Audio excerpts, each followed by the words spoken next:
For me, the sea means calm. It means beautiful sunsets. It means journey of people coming to our city.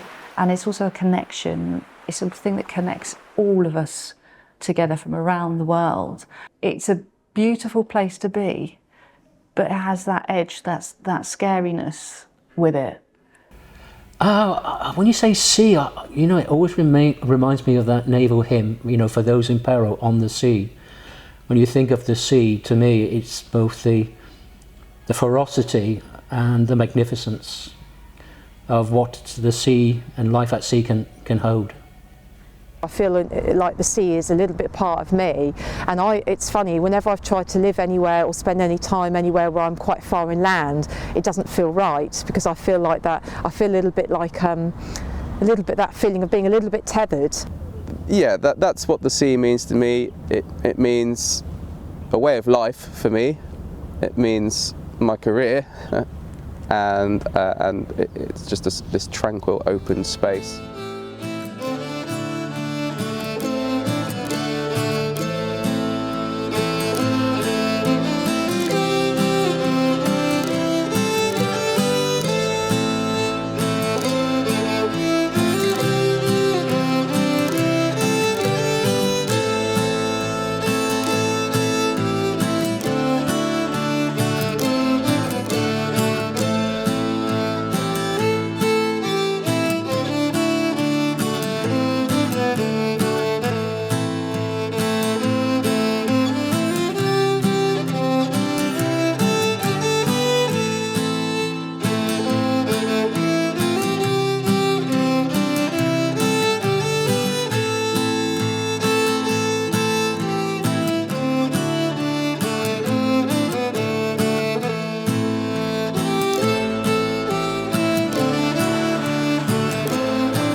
So Portsmouth and Island, you've got the seafront, which is tourist heaven. That's where the fair is, it's where the ice cream vans are, the fish and chips and things like that. Some people want a bit of peace and quiet, a bit of nature. But if you actually look down the east coast, you've got Langstone Harbour, which is a special and protected area for birds. You go down Tipner, it's a special protected area. Down in Portsmouth, we've got certain words and phrases that are ours. We've also got that sort of rivalry that's sometimes friendly, sometimes not so much, with Southampton and that competition, but we're all proud. We're proud people to come from the city, and there's that history of people and their families growing up year after year. The heritage and traditions, certainly of the Navy, are incredibly well preserved in Portsmouth. It's sort of what Portsmouth does very well. It's renowned for the historic dockyards, and I used to go there all the time as a kid. I loved it, and I still do enjoy going there. Yeah, so the National Museum of the Royal Navy, our main site, certainly within the country, is Portsmouth Historic Dockyard. So, HMS Victory, HMS Warrior, that's our key focus. There are sites all around the harbour which reflects the history and the involvement of the Navy within this area over centuries. Yes, I live in Old Portsmouth in Grand Parade, which is adjacent to those ancient sea fortifications, which date well back to Henry VIII's time. So, being connected and being able to visit Southsea Castle, going to the exhibitions in the Square Tower. I think that the community here is one of the most diverse communities I've ever met, which is really nice. I heard it said to me once before, and it always made me smile, and it was that Portsmouth is known as a Velcro city. So you try and leave, or you think you're going to leave, but you know what? Once it's got its hooks into you, you're staying. There is a really thriving, really vibrant, creative group in Portsmouth that have, really care about the area and want to kind of produce and provide creative responses to help promote it and celebrate it. the blue tits, which are all over the country. There's the shivery bites, I think they're called, the shivery bits. The South Sea swimmers. If I come on my own to the beach, I'm always invited to join the group. There's no sort of us and them. It's all year round swimming. Well, I would say sisterhood, because it's predominantly women. So yeah, it's wonderful. I mean, now it's become sort of the main reason why I like Portsmouth. You've got the sea, you've got the seaside. You know, when you say to your mates, oh yeah, where do you live? I was just like 10 minutes from the beach. Like, it's a great feeling. So I'd say on that respect, yeah, it's good. No, I like living by the sea. It's part of, I suppose it's part of my makeup. Like, one of my favourite things is going down on the seafront on a really stormy day and sitting in the car and watching the waves coming up. I'm not a great one there for sitting out in the sun and cooking. That's not my thing. I'd get bored after 5 minutes. But yeah, it's sort of using the sea as an activity rather than as a destination. 95% of British trade, it comes through sea. You could live in Birmingham and never visit the seaside and never go out of Birmingham, and you are still actively involved in using the sea. So I don't actually eat any seafood at all, but I have been known to walk home from the beach with pockets full of shells, or oyster shells, or anything that looks pretty. I'll have that, I think I've grown quite close to the sea. I never used to be very close to the sea, but just living close to the sea is very important. And during my studies, I also learned that everything's connected. So if we have a healthy sea, we've got a healthy planet, we've got healthy trees, everything. What you see behind me is basically my playground. I've spent 35 years windsurfing, canoeing, paddleboarding, out on the sea here. It's an amazing place. Depending on the sea state, if the sea state's pretty lumpy, it's very exhilarating, and quite often you're airborne doing 30 miles an hour. He's going, man! Oh, God, on camera, man! That's going on the whim. Being Bangladeshi British, it's part of our culture. The seaside is ingrained into us, and every time we have friends and family come to visit, it's almost like, come to the house, have something to eat, and then it's like, okay, let's go to the seafront, and have a look. So it's just who we are as Portsmouth people. We want to celebrate what we have, and it is very, very unique. To an extent, I say it gives me creative energy to an extent. Because I come from central London, I think the style of my videos are very jumpy, stop-starty, and since I've come down here, it has sort of brought me out of that, that fast-paced, action-packed life, and it has sort of just made me like slow down, and I know it has streamlined my work in a way. It's sort of, you can just focus on the point rather than have all the noise around you. I just love getting into the water. I have a disability now, but so I use the beach over on Hayling Island, which has the wooden groins going out into the water, so that's my favourite spot. So I don't have to use a walking stick. I can just hold on to those wooden groins and get into the water, where you just get that sense of freedom again, of just being able to float and just enjoy.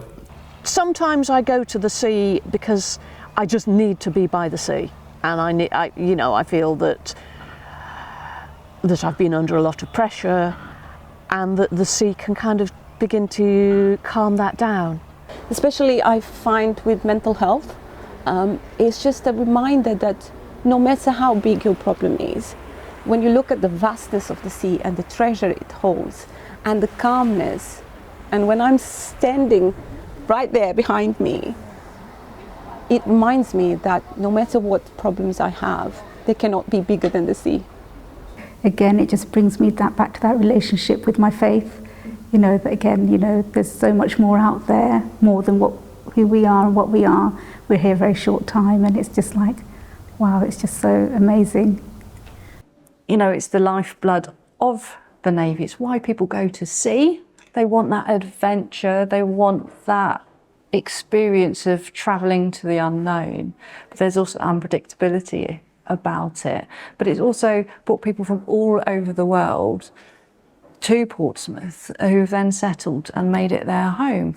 So people lived within the Royal Navy, and if you'd ever stood outside those dockyard gates when the dockyard workers were coming out, get out of the way because lots were on push bikes.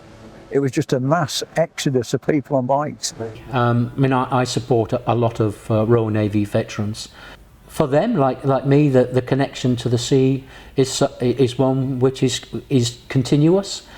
If it's not the smell of cordite from the guns, then it's the salt of the sea, perhaps. Yeah, that draws you back. It's nice to go round to Spice Harbour to still see the fishing vessels, coming in and landing their catch, and I still regularly visit the fish market there. But it's not like it used to be. The nature of the sea in Portsmouth has changed a lot. When you look at those old paintings and photographs, one are very much more in touch of harvesting the oceans, the fishing or the shellfish.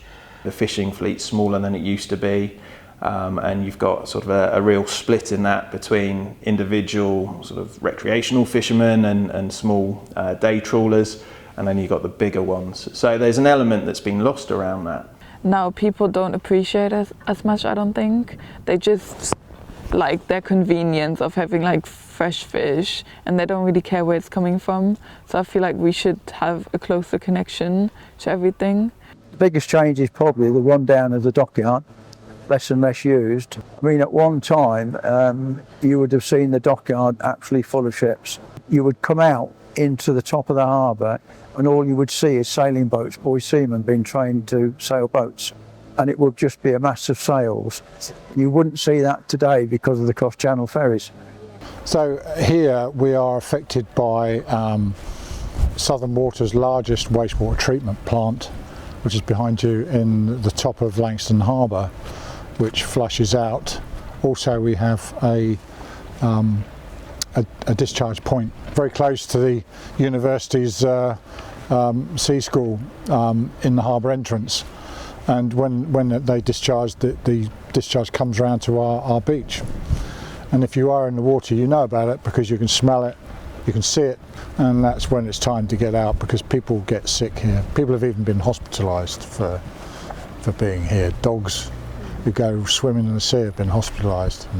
I mean, I've done sailing courses right now, and it's horrible to see kids learning dinghy sailing in that water that the government has allowed to dump effluent into, and that does annoy me, and annoys a lot of people.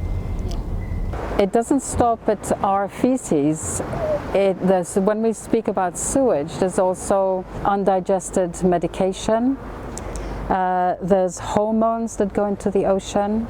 They get consumed by some of the ocean inhabitants, which I'm beginning to be aware of. It changes their behavior.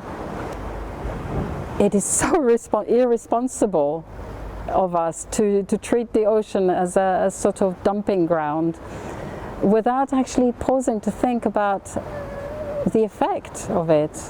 Whilst I was volunteering as a seagrass champion, one of the most distressing things was that we didn't harvest as much seagrass seed this year.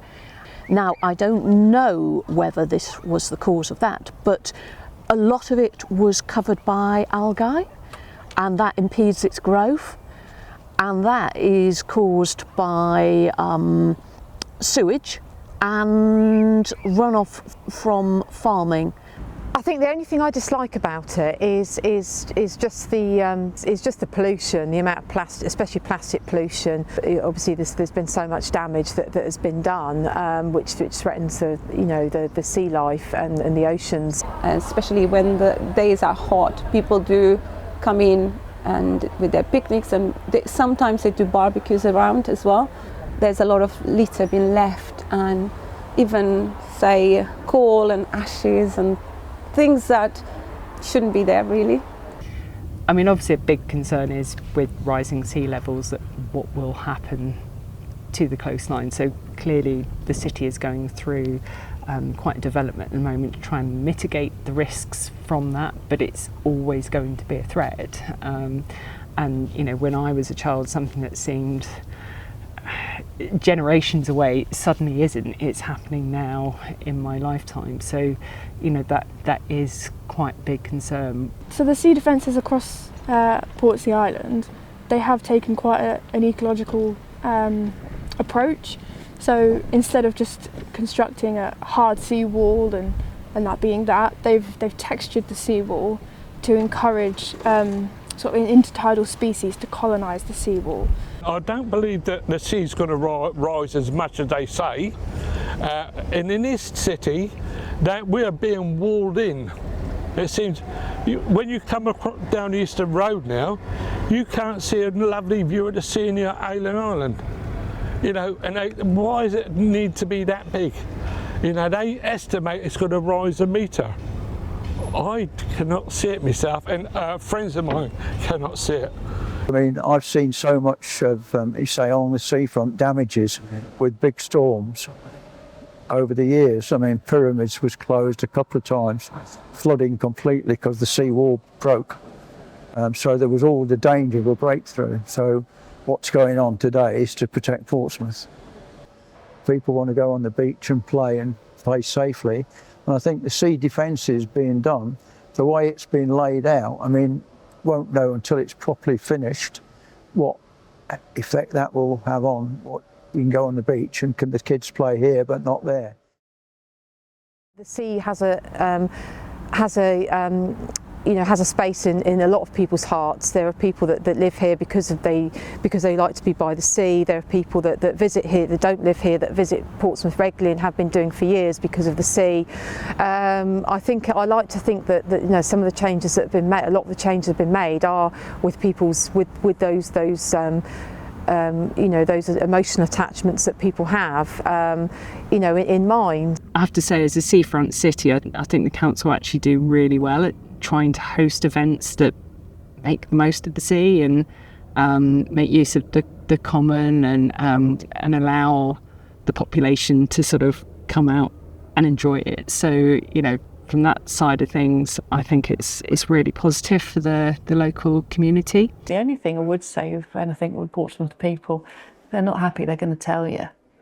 And if you've lied, you're going to be found out. So I just sort of feel that anything where it starts going, they think, oh, we'll add that in, no one will notice. They will definitely notice and you will definitely be pulled up on it. So that makes me happy. I think they're trying to manage, but as I learned in my course, it's not as straightforward as many people think it is, because you need to involve all the stakeholders. I mean, they're trying their best. It's just really hard to get such a big thing like the sea. It's just very hard to manage. It's not being managed very well. Generally, you've seen the news, almost every day there's something about sewage pollution somewhere in the UK, and quite often that's here. If I could wrap it up in one word, the government lacks ambition in sorting this out, is the shortest thing. They fundamentally lacking ambition. I often wonder who's behind it and what do they do, because whatever they do is poorly communicated to the people. So there is a need of better communication, but I also note that there is a movement and there is things that are happening that I hope and pray it's for the betterment of people who benefit from the sea, rather than corporations or organizations that may have their interests at stake. I think that the local authorities are very aware now, because there's been a lot of public pressure, ongoing public pressure. There were a few demonstrations. There's some quite loud groups of people who want something done about it, and the local authorities, my understanding, as they're very proactive about it. For instance, they've increased the number of bins along the seafront, and there's recycling bins as well, which weren't there before. Funding environmental improvement is not an easy task, and I think for us, especially at the Harbour Board, we need those commercial opportunities to be able to do that. A lot of the organisations have 20-year plans or longer plans with ambitions and targets and how we manage it to get there. So from my point of view, I think we just have to keep an eye on how pollution develops and the change as sea temperatures heat up and we maybe get more larger storms and things like that. My concerns are that although a lot of lip service is paid to environmental things, ultimately this push for progression, this need for everything to be about profit, this need to just keep expanding is destroying the world we live in. Those forces are so much stronger and so unthinking and so greedy and so unregulated that we don't seem to be winning this battle. Mine's obviously, and quite a lot of people, is an emotional thing, isn't it? So how do you quantify that when it comes to statistics and money? And like I said, there's the rub, isn't it? We want it protected, but I don't want the emotional connection to go because you've put barriers in there. So it's whether they're empathetic, whether they are truly understanding that connection. I don't know. I don't think I'm qualified to say that, but I hope that they value that. In terms of the environment, I think we just want it to be healthier, better, more accessible for people. I want my children to be able to go into the sea and not worry about any pollution or finding that there's plastic bits around. I want them to really enjoy it and make the most of it. But I also want us to be able to make the most so that we can all benefit from the riches the sea has and also that international trade that comes through via the sea. I really like for the wild spaces, the quiet spaces where there is a lot of particular marine life, such as Eastney particular, the bird reservoirs of Farlington Marshes and parts of Tipner and Langston. I really want those spaces to be preserved and really for them just to continue. I wouldn't be able to speak on behalf of every Muslim because obviously I'm just myself. However, I do note that there is a great emphasis of the respecting the creation of God in all forms, be it the sea, be it the earth. So we have this responsibility. It's not just social, but it's also religious responsibility to take care of the environment around you. I guess Portsmouth is becoming more multicultural, and I think if it carries on going in that way, we're going to see a lot more bright future in Portsmouth, just more acceptance, more cultures, more giving. There's just going to be more stuff going on. It's going to be a cultural hub. What needs to be done? I think having more of those community events, really appreciating and respecting other people and making everyone feel like this is our home together and we make that home as a community, and I think valuing what each other brings to that table as well. There's so little provision for disabled people to access the beach. Other places you'll see ramps and decks and all sorts of ways of getting down. I think there should be more provision for everybody, more inclusivity to help people into the water. That would be really nice. I like someone to come to Portsmouth and feel at home, feel inspired, feel the Navy connection and that heritage all around them, know that they're part of something big, and to just let go, watch a sunset, eat an ice cream and have a giggle. The thing that Portsmouth has and that I think is so important to people in Portsmouth is the fact that you can get to the sea and that you can get to this wildness and that you can tune into something, and I think that's a huge gift